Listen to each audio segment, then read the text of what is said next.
శ్రవణ్ గారు ఉన్నారు signature. Please please please cooperate చేయండి. ప్లీజ్ ప్లీజ్ కోఆపరేట్ చేయండి. వర్ల కుమార్ రాజు గారు.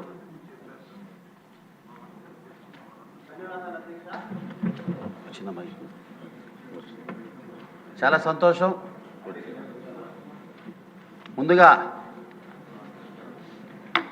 వరలరామయ్య గారి కుమారుడిగా ఆయన పార్టీ విధేయతకి కట్టుబడి క్రమశిక్షణగా ఉన్న విధానాన్ని గుర్తించి నాకు ఈ అవకాశం ఇచ్చి ఆశీర్వదించిన సభానాయకుడు చంద్రబాబు గారికి, లోకేష్ బాబు గారికి, అదేవిధంగా నన్ను గెలిపించి దీవించి ఆశీర్వదించి పంపించిన పామర నియోజకవర్గ ప్రజలందరికీ కూడా ధన్యవాదాలు తెలియజేస్తూ, అధ్యక్ష ఒకటే విషయం తెలియజేస్తున్నాను.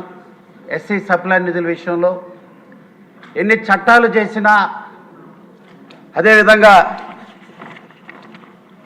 ఎన్ని శాసనాలు చేసినా దాన్ని అమలు చేయాల్సిన, ఆచరణలో పెట్టవలసిన పాలకులకి చిత్తశుద్ధి లేకపోతే అవన్నీ కూడా నిరుపయోగంగా ఉంటాయి అని నిరూపించుకున్నారు గత పాలకులు. చిన్న ఉదాహరణ, సొంత కుటుంబ సభ్యుల్ని చూసి రావడానికి 10 రోజులు లండన్ వెళ్ళటానికి 43 కోట్లు ప్రజాధనాన్ని వెచ్చించారు. అంటే అంబేద్కర్ విదేశీ విద్య కనుక 43 కోట్లకి వెచ్చించుంటే 430 మంది బడుగు బలహీన వర్గాల దళిత బిడ్డలు 10 లక్షల చొప్పున 430 మంది ఆ 43 కోట్లతో చదువుకునే వాళ్ళ అధ్యక్ష, విదేశాల్లో ఉన్నత స్థాయికి ఎదిగే వాళ్ళ అధ్యక్ష. 43 కోట్లు 10 రోజులు కుటుంబ సభ్యులకి ఓ 20-30 లక్షలు ఖర్చు పెడితే సరిపోయేదానికి కేవలం చిత్తశుద్ధి లేకుండా చేసిన ఆ చెత్త పాలకుల విధానానికి బడుగు బలహీన వర్గాలందరూ కూడా ఏ రకంగా అలమటిస్తున్నారు. ఇది ఒక చిన్న మచ్చుక ఉదాహరణ మీ ముందుకు తీసుకొస్తున్నాను అధ్యక్ష.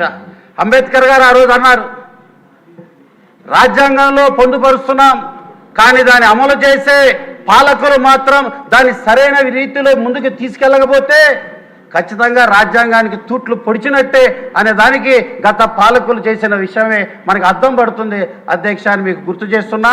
నలుగురితో నారాయణ అనే విధంగా ఏదో పథకాలు పెట్టాం, మీకు దాంట్లో ఇస్తున్నాం కదా అని చెప్పి మా దళిత బిడ్డలకు సంబంధించిన నిధులు మళ్ళించడానికి హూ ఇస్ హీ అధ్యక్ష?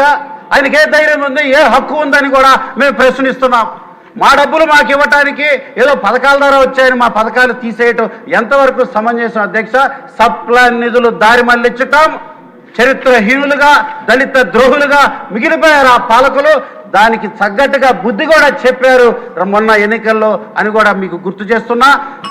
మాన్యశ్రీ నారా చంద్రబాబు గారు వస్తేనే ప్రజాస్వామ్యం నిలబడుతుంది, శాంతి భద్రతలు సజావుగా ఉంటాయి, ప్రజలు స్వేచ్ఛగా జీవించగలరు అనే ఉద్దేశంతోనే చంద్రబాబు నాయుడు గారికి, కూటమి ప్రభుత్వానికి పట్టం కట్టారు అధ్యక్ష.